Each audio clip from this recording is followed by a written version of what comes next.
Bismillah ar-Rahman ar-Rahim. Assalamu alaikum wa rahmatullahi wa barakatuh. Good morning, good afternoon, good evening, wherever you are.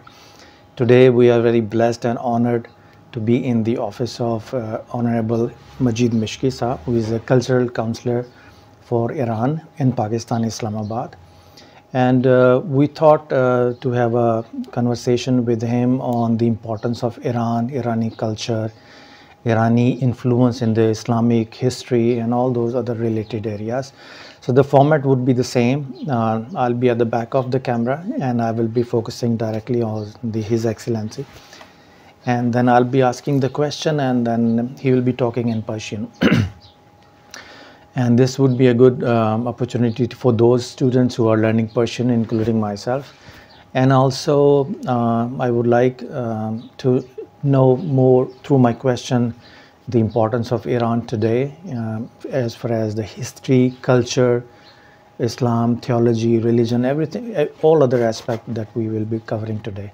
So sir, thank you very much for your precious time, and I'll be at the back of the camera and then we'll just start immediately. Thank you. So Your Excellency, my first question is why Iran is so important for Muslims. What is the importance of Iran in Islamic history? Anyone studying Islam in the Muslim countries or from the Western countries, why they have to go through the Iranian culture, Iranian history? So what is the importance of Iran today in Islamic world and in Islamic history? Bismillah ar-Rahman ar-Rahim. Salamun alaikum wa rahmatullah. اولا لازم میدونم از شما تشکر کنم به خاطر تهیه این برنامه خوب و امیدوارم که این گفتگویی که با بینندگان و شنوندگان عزیز داریم مفید فایده برای همه اونها باشه. در خصوص سوالی که فرمودید، ما لازم اول یک نگاهی به پیشینه تاریخی و تمدنی ایران در کل جهان داشته باشیم. خب این به لحاظ تاریخی کاملا مشخصه که یکی از تمدن‌های بزرگ بشری در ایران شکل گرفته از قدیم الایام و سابقه و سابقه تمدنی نسل به نسل در این سرزمین و در این کشور به میراث گذاشته شده و به ارث رسیده به نسل‌های بعدی. به طور طبیعی اونچه که در تمدن‌های گذشته بوده، در تمدن ایرانی یا تمدن اولیه ایران بوده، در طول زمان و در طول مسیر در این منطقه برای نسل‌های مختلف به یادگار مونده و بعد هم که اسلام عزیز وارد منطقه ایران و وارد منطقه ما شده، با اون تمدن قبلی نه تنها مخالفتی نداشته بلکه موافقتش در اون اندازه و در اون حدی بوده که خوبی ها و ارزش های اون تمدن رو گرفته و اطلاع داده و همه اونها رو رنگ و بوی الهی بهش بخشیده و اون نواقصی هم که داشته در حوزه معنویت و در حوزه انسانی اونها رو اسلام برطرف کرده و یک جنبه تکاملی به این تمدن داد.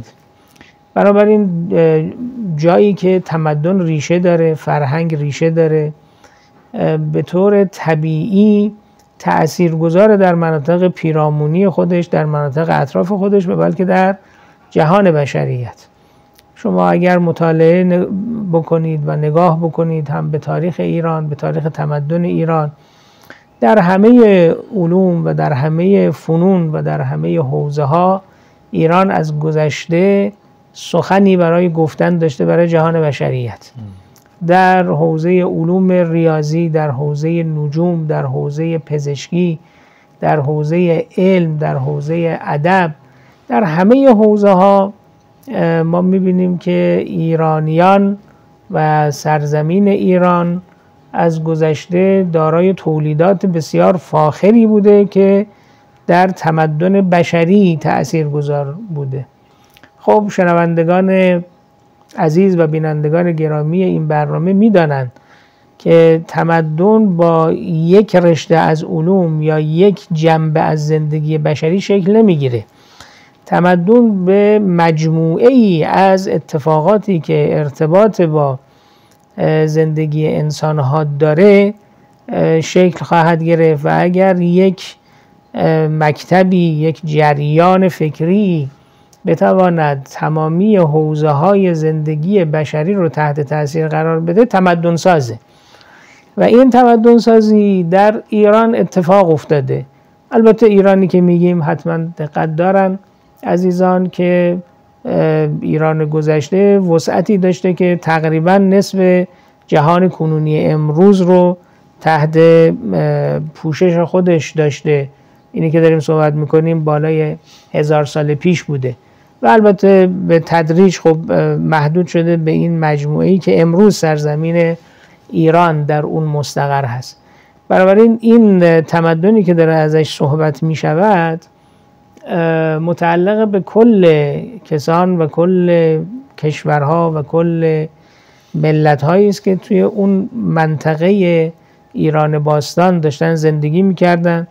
یعنی یه جایی مثل پاکستان، یک جایی مثل افغانستان، یک جایی مثل ازبکستان، مثل تاجیکستان، مثل هندوستان و بسیاری از این کشورهایی که در اون زمان جزء قلمرو سرزمینی ایران محسوب می شدن. همه اینها در این تمدن شریک بودن و هستند، ولو اینکه خب ما معتقدیم که مرکز این تمدن و خاستگاه این تمدن اون سرزمینی که امروز اسمش ایران هست بوده، ولی شعاع این کار و گستره این کار و همکاری در این حوزه تمدنی با همه این کشورها و ملت‌های همه این حوزه ها بوده. بنابراین این که شما سوال کردید که نقش ایران و اهمیت ایران در جهان اسلام چه بوده، در مطالعات اسلامی چی هست، در تاثیرگذاریش در تمدن جهانی چی هست، این در حقیقت یک ریشه تاریخی دارد به بلندای تاریخ این منطقه و به بلندای حضور انسانهای تمدن ساز در این منطقه. این گذشته تاریخی بوده که خب این گذشته تاریخی به تدریج هم تاثیرگذار بوده در امروز ما. در امروز در جهان کنونی که ما داریم زندگی میکنیم به ویژه پس از انقلاب اسلامی، بر اساس همون تمدن گذشته و بر اساس همون فرهنگ و ریشه قوی گذشته‌ای که در ایران اسلامی وجود داشته، به هر حال یک مدل جدیدی برای زندگی بشری از طرف بنیانگذاران جمهوری اسلامی ایران به ویژه امام خمینی ارائه شد و اونم این بودش که ما یک دولتی رو تشکیل بدیم که اساس و مبنای اون مبنای دینی داشته باشه، مبنای معنوی داشته باشه و هم ما بتوانیم از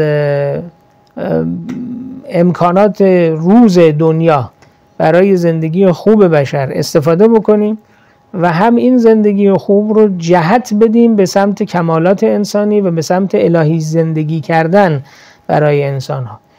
این اصل داستانی است که جمهوری اسلامی برای اون شکل گرفته. برای این اساس نه جمهوری اسلامی میخواست به بلوک غرب و نه به بلوک شرق در اون موقع متکی باشه و میخواست خودش یک مانیفست جدیدی رو ارائه بکنه برای زندگی بشری. بر همین اساس هم تا به امروز جلو آمده و این فشارها و این سختگیری ها و این درگیری هایی که بر علیه جمهوری اسلامی هر روز به نوعی داره تحمیل میشه به خاطر این هستش که سر این اصلی خودش ایستاده و میخواد این رو حفظ بکنه و بلکه میخواد این الگوی جدید رو به دنیا معرفی بکنه و دنیای شرق و غرب میخوان جلوی این بیستن. خیلی طبیعی هم هست که اونا نمیخوان بذارن این فضا که در اختیار اونها هست بشکنه، به هم بخوره و رقیب جدیدی در کنار اونها ظاهر بشه. به خاطر این تنازعات وجود داره.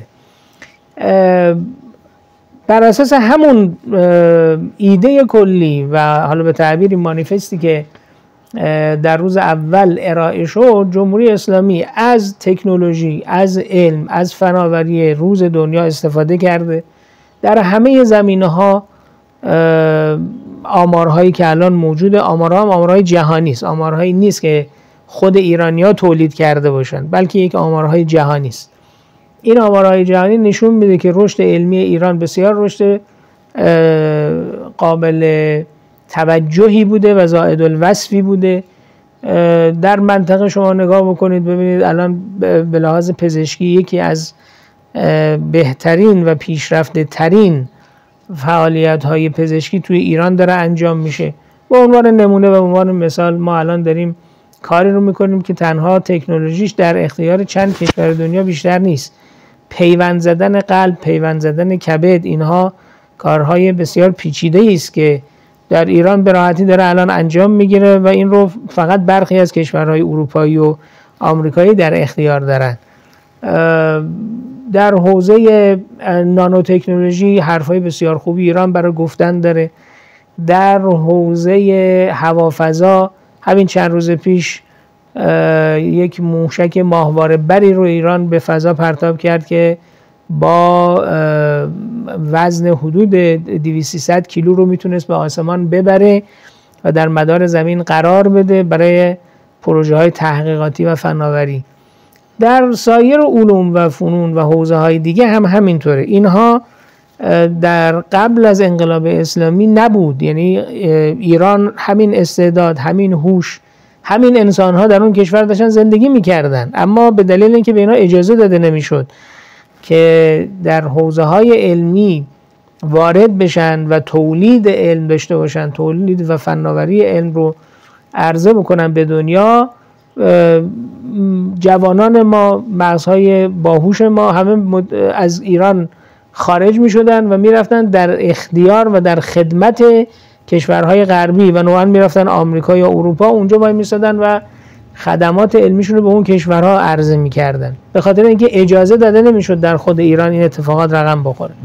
خب بعد از انقلاب اسلامی ما می بینیم که این اتفاق در ایران رقم خورده و جوانان همین کشور، دانشمندان همین کشور در حوزه هسته‌ای، در حوزه‌های مختلف دیگه وارد شدن و به جهان علم یک چیزی رو افزودن و به هر حال آورده ها و دانش خودشون رو در خدمت بشریت قرار دادن و ارائه کردن. این در حقیقت یک گامی است در تأثیرگذاری تمدنی نوین بشری. به خاطر همینه که امروز ایران در جهان دارای اهمیته و عرض کردم اون مقابله‌ای که داره با این کشور صورت میگیره به خاطر این هستش که جلوی این رشد او رو بتوانند بگیرن که حتما نخواهند توانست این اتفاق رو رقم بزنن. در جهان اسلام هم به همین ترتیب. خب من فقط به یک مقطع اشاره میکنم. حرف اگر بخوایم در این حوزه بزنیم حرف بسیار زیاده. سن خیلی از افرادی که امروز در جهان اسلام دارن زندگی میکنن به این واقعه و به یادآوری این واقعه میرسه و میتونن این واقعه رو یادآوری بکنن و در خاطرشون داشته باشن که چندین کشور اسلامی تنها 6 روز در مقابل اسرائیل تونستن دوام بیارن و بلکه حالا اون 6 روزی هم بعضیا دارن در آمارش تشکیک میکنن که شاید 1-2 روز بیشتر مقاومت نتونستن بکنن و ارتش اسرائیل حدود 50 سال پیش 6 کشور اسلامی رو، لشکرهاشون رو از بین برد و مسلط به همه این کشورها شد. این یه مقطع زمان در دوره جنگ کشورهای مسلمان با اسرائیل و الان پس از گذشت نیم قرن و بیشتر از نیم قرن شما نگاه میکنید تنها کشوری که در مقابل اسرائیل قد علم کرده و با او مبارزه داره میکنه و با سلاح داره به سلاح او پاسخ میده و جواب میده فقط و فقط جمهوری اسلامی است. اینه که اهمیت پیدا میکنه جمهوری اسلامی در بین مردم مسلمان و در بین حتی کشورهای اسلامی و حتی سران کشورهای اسلامی.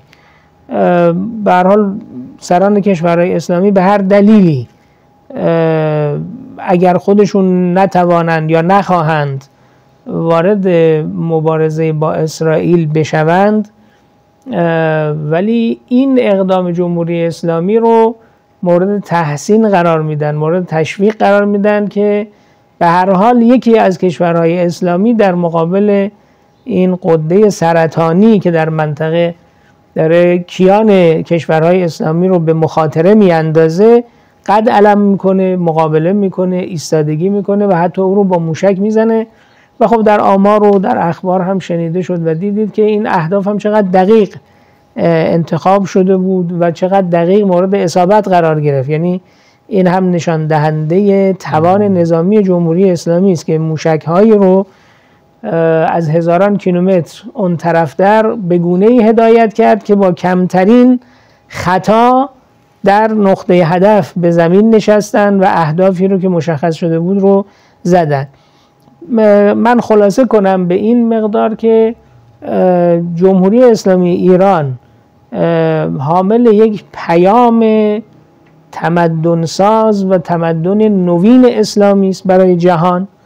و همین دلیل هم در جهان اسلام و هم در میان مردم مسلمان دارای ارزش، دارای اقتدار و دارای محبوبیت هست و دارای اهمیت، و هم در جهان معاصر که به هر حال این پیام نوینی که مردم دنیا از پیام‌های تکراری قبلی خسته شدن و می‌بینن اونها براشون آورده‌ای نداره، پیوند دین و دنیا، پیوند معنویت با مادیات برای همه مردم دنیا یک جذابیتی داره که این هم پیام جمهوری اسلامی است و از این منظر برای مردم دنیا جمهوری اسلامی و ایران معاصر دارای اهمیت. MashaAllah, very rich and detailed answer, MashaAllah. I had another question coming from in my mind through your discussion. There are two things in Iran which is quite unique as compared to the rest of the world. Sweetness of the language and sweetness of the manners. Iranian manners and Iranian language sweetness. If you don't understand Persian, but it looks so sweet to the ears, you feel like listening again and again. It's like music. Yes. Where did you get this sweetness of the language, and this sweetness is converted into the Iranian manners?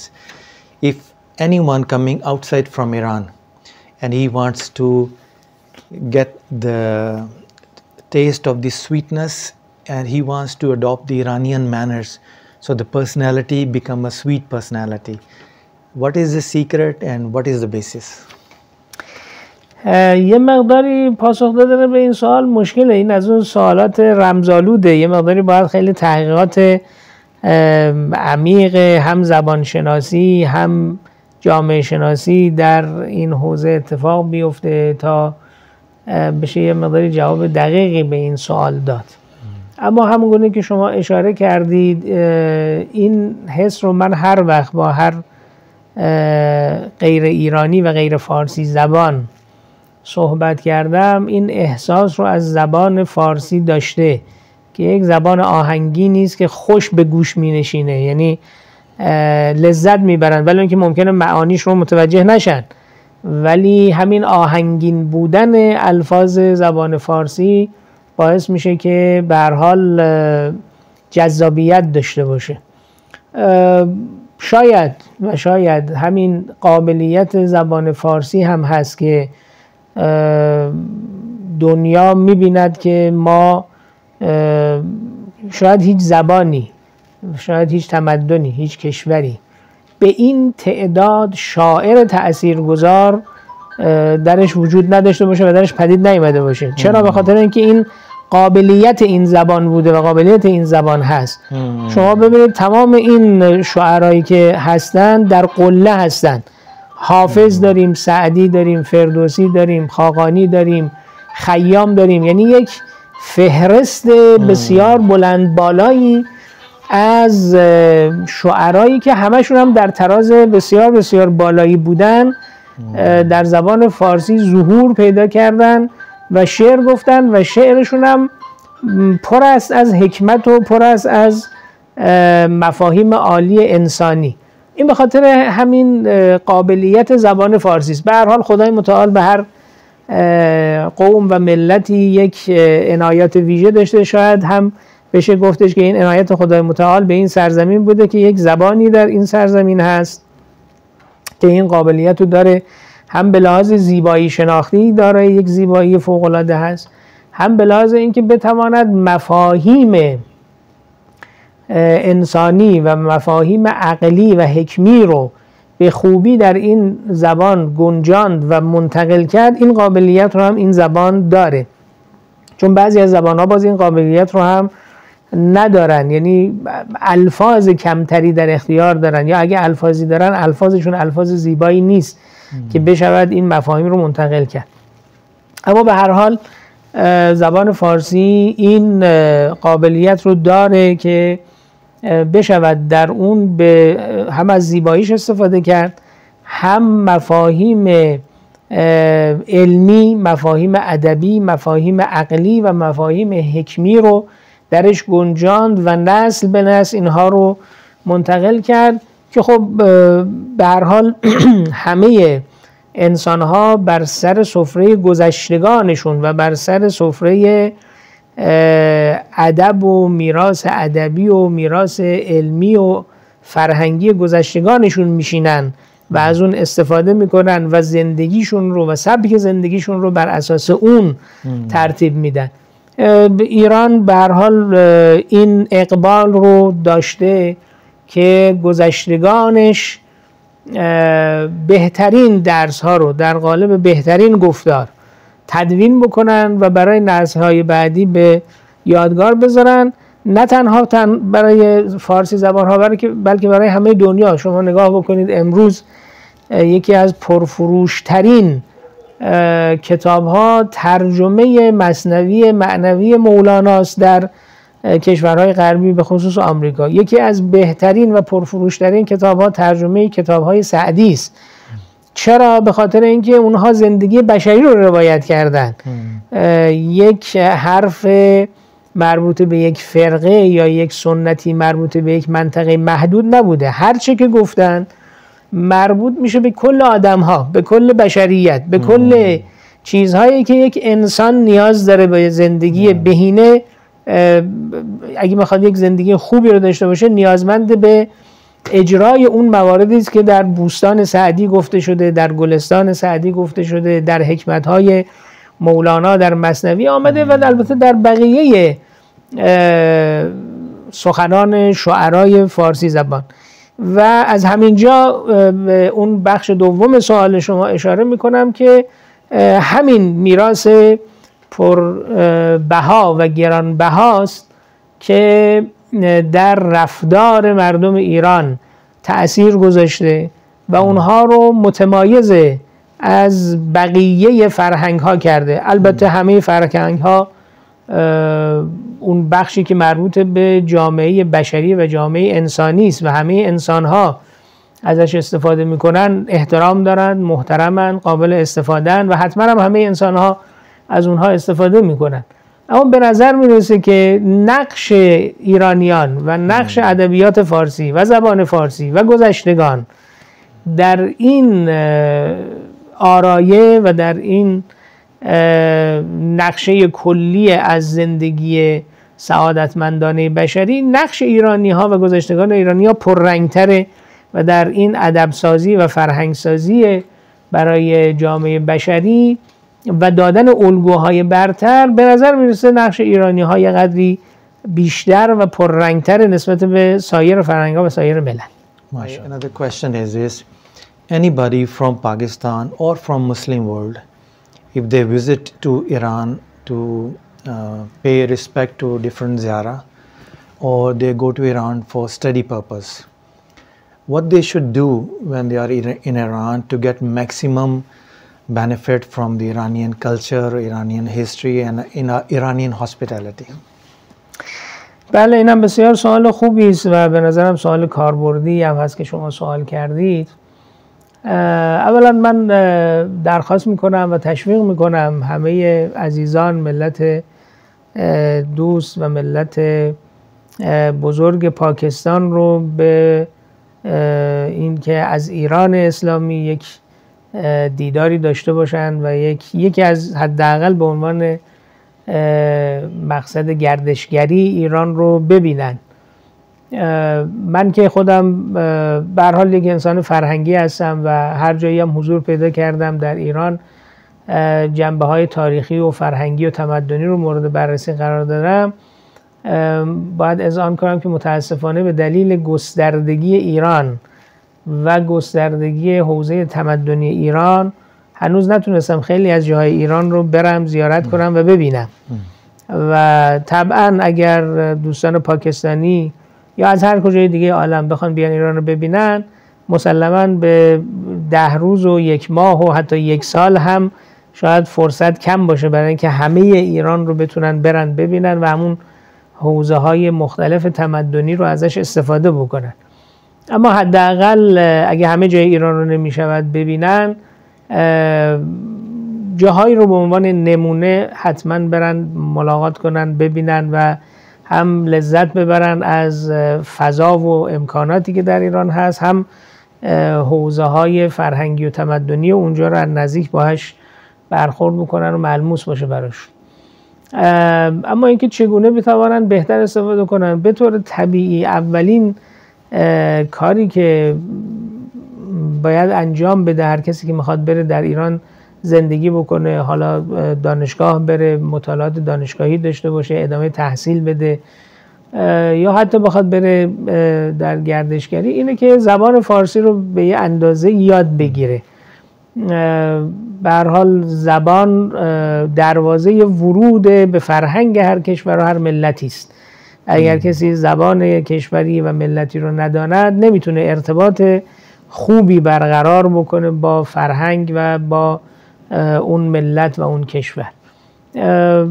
در سوال قبلی هم به حوزه های برتری و مزایای زبان فارسی اشاره کردم که فکر میکنم اگه کسی زبان فارسی رو یاد بگیره یک لذت هایی رو به دست خواهد آورد که اون لذت ها در هیچ کجای دیگه قابل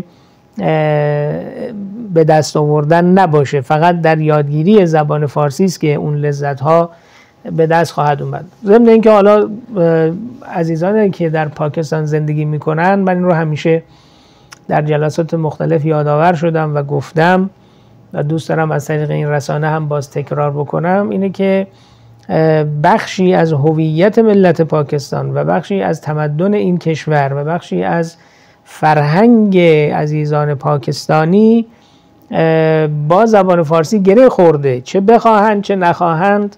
این اتفاق جزء تاریخ اونهاست.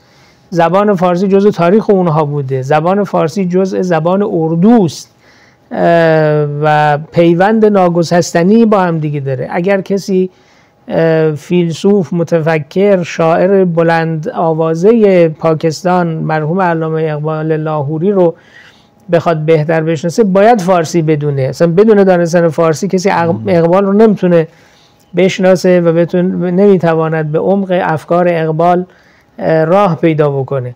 به هر حال برای پاکستانی‌ها به نظرم از حد یک کار مستحب گذشته و به یک کار واجب رسیده که حتما ضروری و لازمه برای پاکستانی‌ها که زبان فارسی رو بیاموزن و یاد بگیرند که بتوانند با گذشته خودشون و فرهنگ و تمدن و گذشته خودشون یک پیوند محکمی رو برقرار بکنن. به هر حال برای رفتن به ایران و استفاده بهتر از ایران، یاد گرفتن زبان فارسی به نظرم جزء شروط اولیه و ضرورت‌های اولیه است که حتما باید این اتفاق بیفته. ضمن اینکه کسی اگه زبان فارسی رو یاد بگیره امروزه به زبان علم مسلط شده، فقط و فقط بحث ادبیات و فرهنگ نیست، بلکه اگر کسی زبان فارسی رو یاد بگیره زبان دوم جهان اسلام رو یاد گرفته. الان تولیداتی که به زبان فارسی در حوزه علوم اسلامی داره انجام میگیره کمتر از عربی نیست. ما میدانیم که زبان اول جهان اسلام زبان عربی است، این رو همه قبول دارن و قبول کردیم.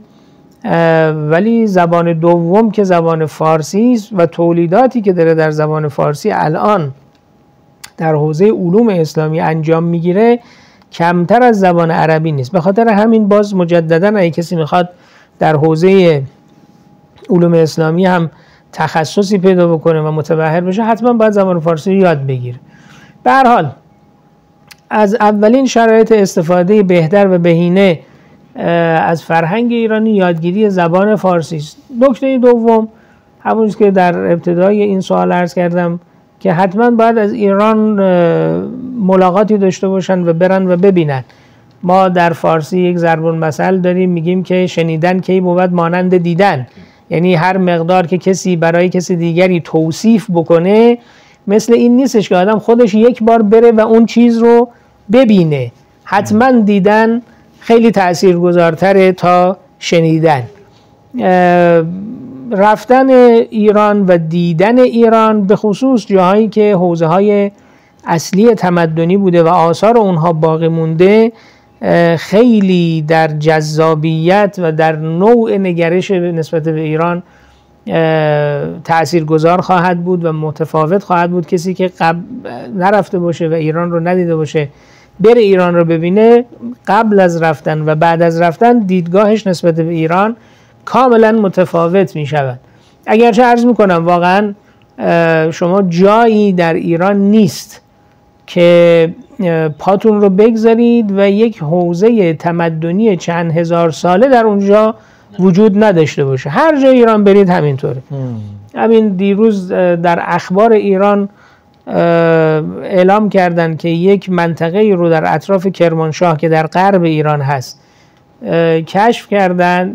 کشف که یعنی بوده، کاوش باستان شناسانه کردن و این منطقه مربوط به 7000 سال قبل بوده و این 7000 سال قبل اشیای اونجا پیدا شده که نشان دهنده یک تمدن عظیم در اونجا بوده. به عنوان مثال مهرهایی رو اونجا پیدا کردن که برای مبادلات فرهنگی و برای کارهای دیوانی از اون مهرها استفاده می شده.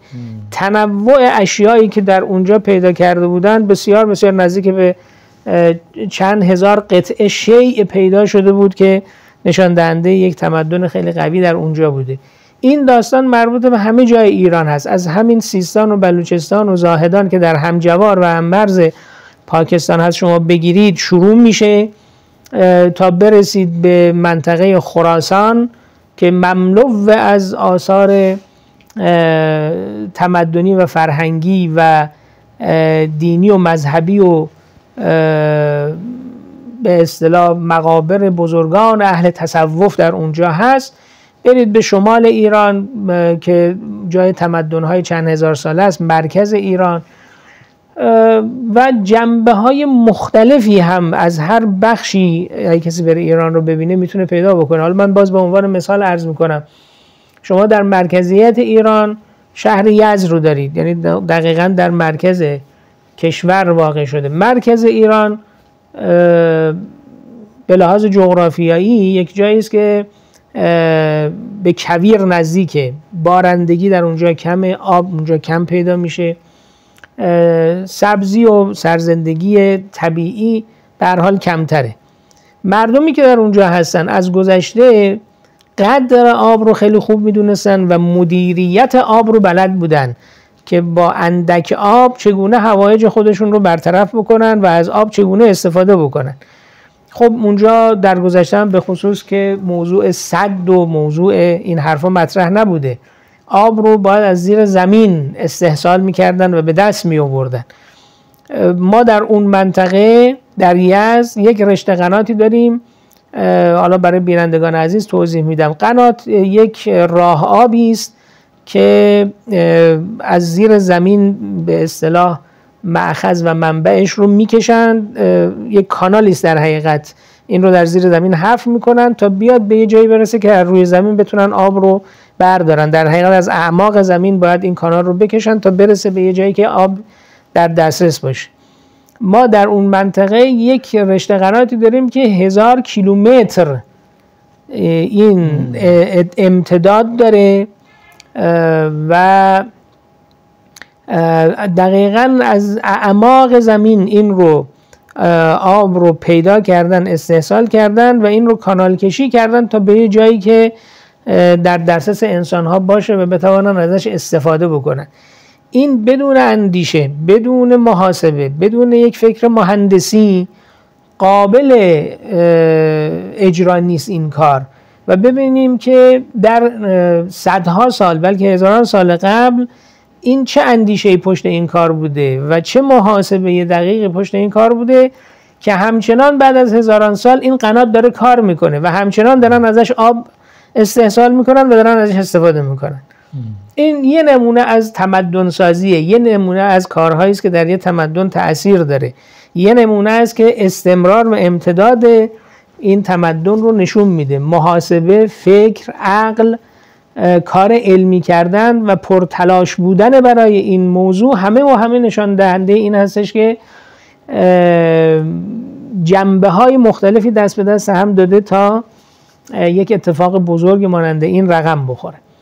به هر حال جاهای مختلف ایران جاهایی رو داره که من توصیه میکنم حتما عزیزان از اونها بازدید بکنن، جنبه ها و آثار تمدنی ایران رو بیشتر مورد مطالعه قرار بدن.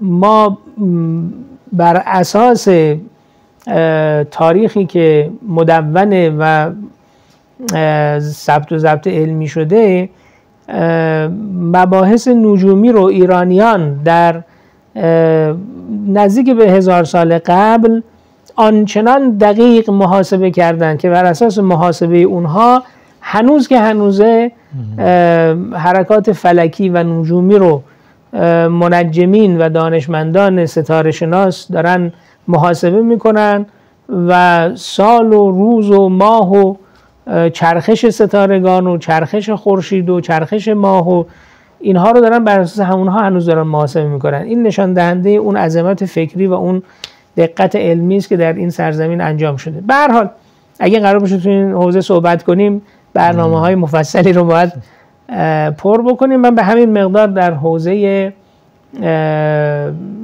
ایران شناسی بسنده میکنم. توصیه هم همین دو نکته است، یکی این که زبان فارسی رو خوب بدانن و دوم این که برای عموم مردم البته مقاصد گردشگری خیلی خوبی در ایران وجود داره و ایران هم یکی از مزایاش اینه که 4 فصله، یعنی در هیچ موقع از سال نیست که ما یک فصلی رو در ایران نداشته باشیم. معمولا خیلی از کشورهای دنیا 1 فصل یا 2 فصل رو بیشتر ندارن. اگه مثلا تابستون در سرتاسر اون کشور تابستونه، اگر زمستون سرتاسر اون کشور زمستونه، اما ایران اینطوری نیست. اگر تابستان هست ما در عین تابستان زمستان رو هم در قله‌های برف‌آلود شمال ایران داریم. اگر زمستان هست در جنوب ایران تابستون رو داریم و 4 فصل همواره در ایران موجوده. برای در 4 فصل انسان میتونن برن و از ایران ملاقات بکنن و از فضا و آب و هوای اونجا لذت ببرن، ضمن اینکه این آثار تمدنی رو هم در اونجا مشاهده بکنن. لولی ماشاءالله. گردشگر دینی جناب علی کمی. بله و اتفاقا حالا خوب شد این هم شما یادآوری فرمودید. یکی از مقاصد گردشگری هم به خصوص برای مسلمان ها و به ویژه برادران و خواهران پاکستانی ملت بزرگ پاکستان هم گردشگری مذهبی و گردشگری دینی هست. مزاراتی که از بزرگان در ایران وجود دارد باز اینم به جرئت میتونم بگم که کمتر در کشوری میتونیم آدم پیدا بکنه.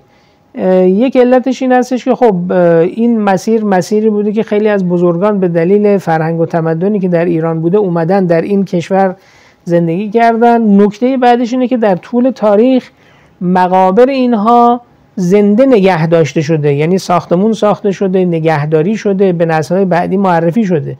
خب خیلی از این بزرگان ممکنه در کشورهای دیگه هم رفتن، اما به دلیل اینکه مقابر اینها و مکان دفن اینها و زیارتگاه‌های اینها نگهداری نشده، دیگه الان آثاری از اونها پیدا نیست که بشود مراجعه کرد.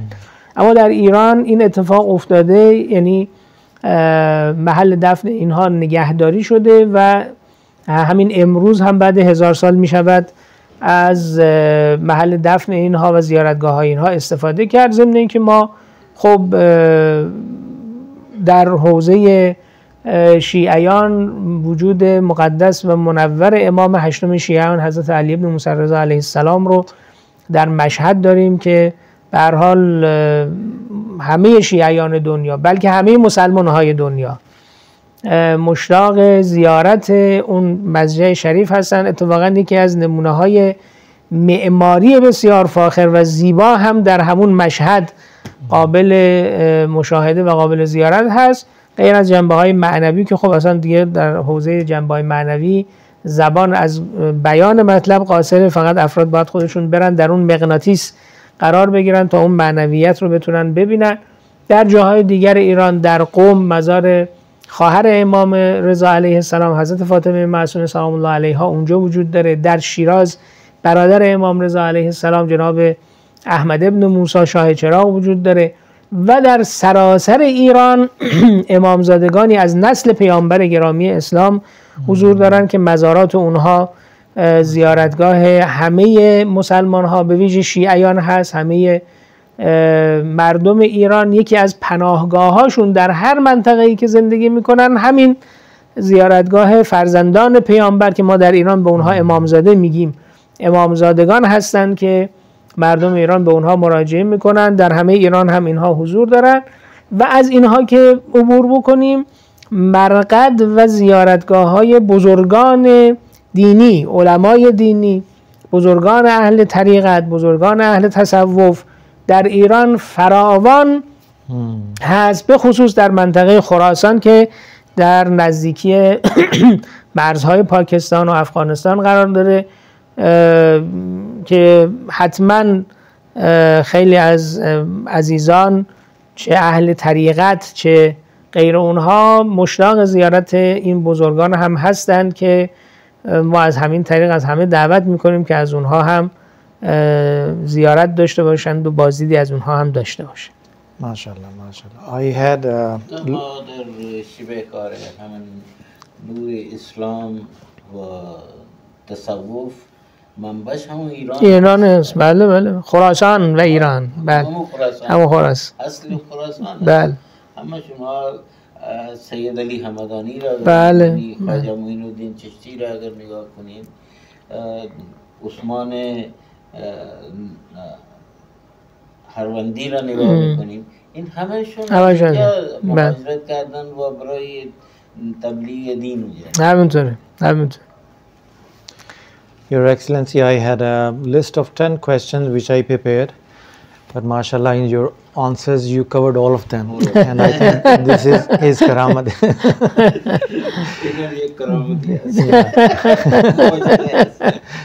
Yes.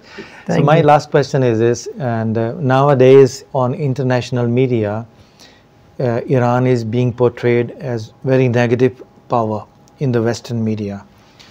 What would be your message to the youth of all the world, Muslim countries and Western countries, Muslim, non-Muslim, how to promote peace to fight this negative propaganda against this Iran and all the other Muslim countries? بله، متاسفانه این نکته رو باید همه عزیزانی که این برنامه رو میبینن دقت داشته باشن و دقت داشته باشیم. سرمنشأ این تبلیغات و این پروپاگاندا کجاست؟ اینها از کجا نشأت میگیره؟ چه کسانی دارن این کار رو انجام میدن؟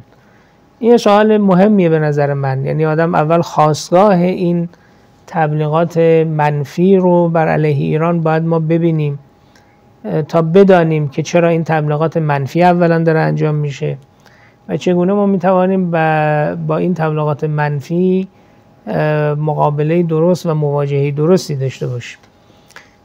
این یه حقیقتی است که متاسفانه در دنیا عمده خبرگزاری ها و عمده منابع خبری اولیه که بقیه هم از اون منابع خبری استفاده میکنن در اختیار دشمنان ایرانه. حالا یا در اختیار صهیونیستا و اسرائیل که خیلی هاش اینطوریه، یا در اختیار کشورهای غربی است که با ظهور انقلاب اسلامی ایران منافع خودشون رو در خطر دیدن و با این رسانه‌ای که در اختیار دارن و ابزار تبلیغاتی که در اختیار دارن صبح تا به شام در حال تولید مطالب منفی بر علیه ایران هستن.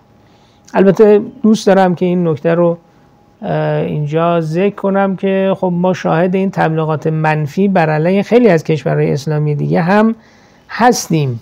به عنوان مثال در مورد خود پاکستان ما این رو میبینیم که تبلیغات منفی کم بر علیه پاکستان نیست و هر چند وقت یه دفعه‌ای در حوزه حقوق بشری یا در حوزه‌های دیگری به هر حال نکته‌ای هم راجع به پاکستان گفته میشه. اما ملت پاکستان که دارن اینجا زندگی میکنن خودشون بهتر از هر کس دیگری میتوانن قضاوت بکنن که اون نکاتی که در مورد ملت پاکستان گفته میشه درست هست یا درست نیست.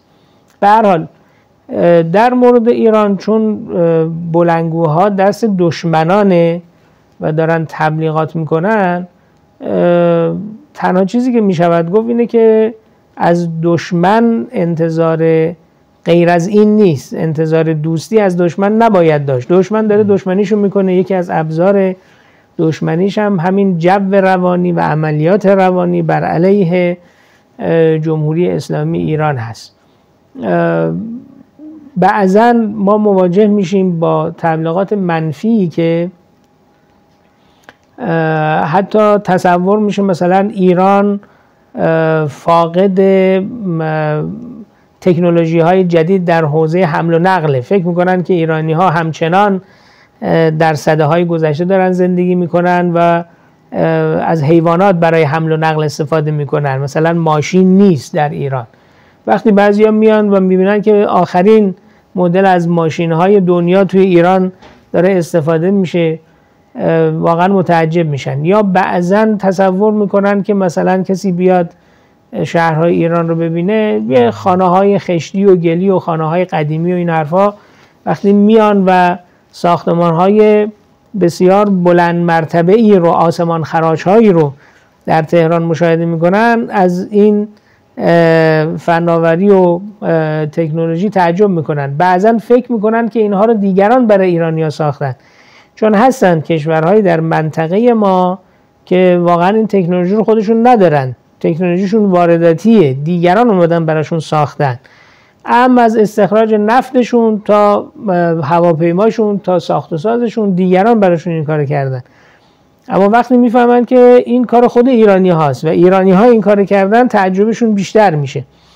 به هر حال ما چه در حوزه زندگی نوین بشری در همه حوزه ها ایران به حمدالله تعالی الان دارای دست برتره و داشته های خودش رو داره استفاده میکنه، چه در حوزه صنعتی، چه در حوزه اکتشافات، چه در حوزه پزشکی، در همه حوزه های مختلف علوم رو پای خودش ایستاده و تکیه بر داشته های خودش هست و داره زندگیشون میکنه که خب این قابل مشاهده از هر کسی که اهل تحقیق باشه میتواند بیاد و ایران و بره و این پیشرفت ها رو از نزدیک ببینه و ملموس باشه. کمان که حالا به عنوان نمونه هم در حوزه موشک هم این رو ذکر کردیم و ایران و همه دنیا دیدن که ما موشک هایی رو که به اسرائیل زدیم موشک های بسیار دقیقی بود و فناوری خودمون هم بود، کسی به ما اینها رو نداده بود. در حوزه حقوق بشری و حوزه زندگی اجتماعی هم این نکته رو لازم همه بدانند.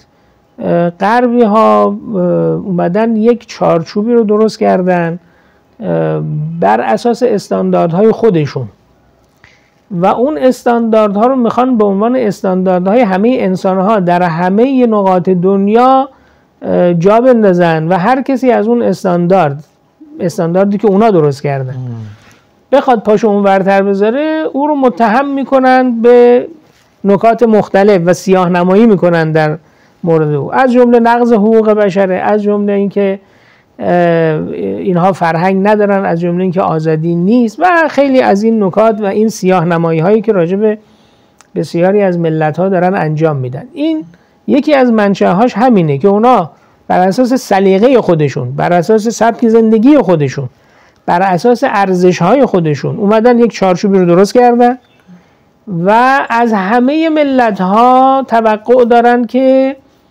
خودشون رو بر اساس ارزش‌های اونها تطبیق بدن و زندگی خودشون رو بر اساس ارزش‌ها و اون استانداردی که اونا تعریف کردن زندگیشون رو تطبیق بدن.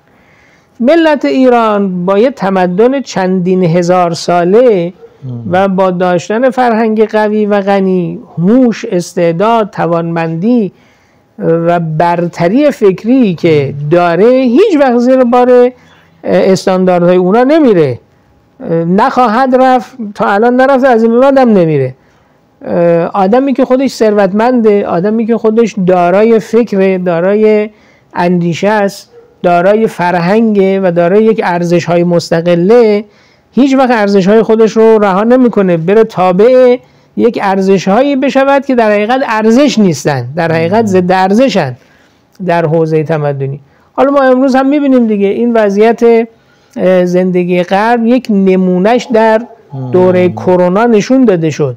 شما دیدید، همه عالم دیدن در زمان کرونا دستمال کاغذی که یه چیز پیش پا افتاده است توی زندگی بشری امروز، روی کشتی در دریا به سرقت میرفت از توسط ارتش‌های همین کشورهای اروپایی. یعنی این تا این حد سطح تمدن، سطح فرهنگ پایین هست که به اموال دیگران، حتی دستمال کاغذی دیگران اینها رحم نمی‌کردن و برای منافع خودشون و برای سودجویی خودشون، برای راحتی خودشون میرفتن و اینها رو میدزدیدن. این پوشش ظاهری که در به اصطلاح روکش فرهنگ غربی امروز هست و همه رو به این فرهنگ دعوت میکنن، درونش چیز دیگری است. درونش وقتی از این پرده به اون میافتد، وقتی آشکار میشه که یک التهابی، یک مشکلی ظهور پیدا میکنه، بروز پیدا میکنه، اون وقت اون ظاهر باطن خودش رو نشون میده که چقدر اون باطن خرابی است و اینها میخوان ما رو به اون باطن خراب بکشونن. مشخصه که ما با داشتن عقبه طولانی، با داشتن فرهنگ بسیار غنی و قوی، با داشتن فرهنگ انسانی بالا و آموزه های مختلف دینی، هرگز پیروی از اونها نخواهیم کرد و به همین دلیل که اونها دائما صبح تا شب بر علیه این استقلال ما، این فرهنگ ما دارن تبلیغ میکنن، تبلیغات میکنن و دارن سیاه نمایی میکنن. ولی اگر کسی حقایق رو میخواد بفهمه، هم باید البته به ایران سفر کنه، از نزدیک خودش ببینه، هم از راه مطالعه میتواند دست پیدا بکنه به بسیاری از حقایق. الان آمارهای پیشرفت‌های علمی ایران که خود غربی ها به اصطلاح اونها رو تولید کردن، یعنی آمارها رو تولید کردن، در دسترس همگان هست، همه میتونن ببینن. و هم از طریق این وسایل شبکه‌های مجازی و فضای مجازی، اگر کسی به زبان فارسی مسلط باشه میتونه جستجو بکنه و از توی خونش هم به ایران سفر بکنه، حقایق ایران رو از نزدیک ببینه و ببینه اون چیزی که دشمنان ایران دارن میگن از باب دشمنی است، نه از باب اینکه یک حقیقتی بیان بشه و مشکلی برطرف بشه. از این بابت من هم مجددا در پایان این مصاحبه از جناب عالی، از دوست و برادر گرامیمون جناب آقای دکتر کشمیری که زحمت هماهنگی این مصاحبه رو کشیدن، کمال تشکر رو دارم. امیدوار هستم که نکاتی رو که در این گفتگو با شنوندگان و بینندگان عزیز این برنامه داشتیم مفید و مؤثر بوده باشه و این گفت و شنید ما تأثیری در نگاه خوب اونها نسبت به ایران اسلامی داشته باشه و گامی در جهت پیوند دوستی بین ملت ایران و پاکستان و بین ملت ایران با همه دنیا انشالله داشته باشه. این نکته رو هم یادم رفت، دوست دارم این نکته رو هم اضافه کنید به اون بخش قبلی که یکی از نکاتی رو که می شود صلح دوستی و مردم دوستی مردم ایران رو در اون پیدا کرد همین آثار ادبی گذشتگان ماست که دائما در اونها به صلح و صفا و دوستی و همزیستی مسالمت آمیز سفارش کردند. در ادبیات دینی ما این بسیار بسیار سفارش شده و امروز هم به عنوان یک نمونه عینی و عملی در زمان معاصر کمک هایی که مردم ایران دارن امروزه به مردم فلسطین میکنن، به مردم لبنان انجام میدن، به مردم سوریه دارن انجام میدن، در گذشته به مردم عراق انجام دادن، در منطقه زمانهایی که جنگ بوده به همسایگانی که در تحت فشار جنگ قرار داشتن مردم ایران اومدن کمک کردن. یکی از نمونه های بارز پیام صلح و دوستی مردم ایران و فرهنگ ایران و ایران زمین و فرهنگ اسلامی است به همه دنیا که بر اساس این تعالیمه که مردم ایران که امروز خودشون به هر حال تحت فشارهای سخت اقتصادی هستن از طرف قدرت‌های بزرگ دنیا، با این حال حتی تحت این شرایط اقتصادی سخت ولی از کمک کردن به هم نوعان خودشون در کشورهای دیگه دریغ نداشتن، دریغ نکردن، دریغ نمی‌کنن و یکی از شاخصه ها و جلوه های نودوستی و صلح دوستی ایرانی ها هم همین نکته میتونه باشه. بازم از شما تشکر میکنم به خاطر این برنامه‌ای که ضبط کردید و امیدوارم که این برنامه مؤثر و مفید واقع بشه.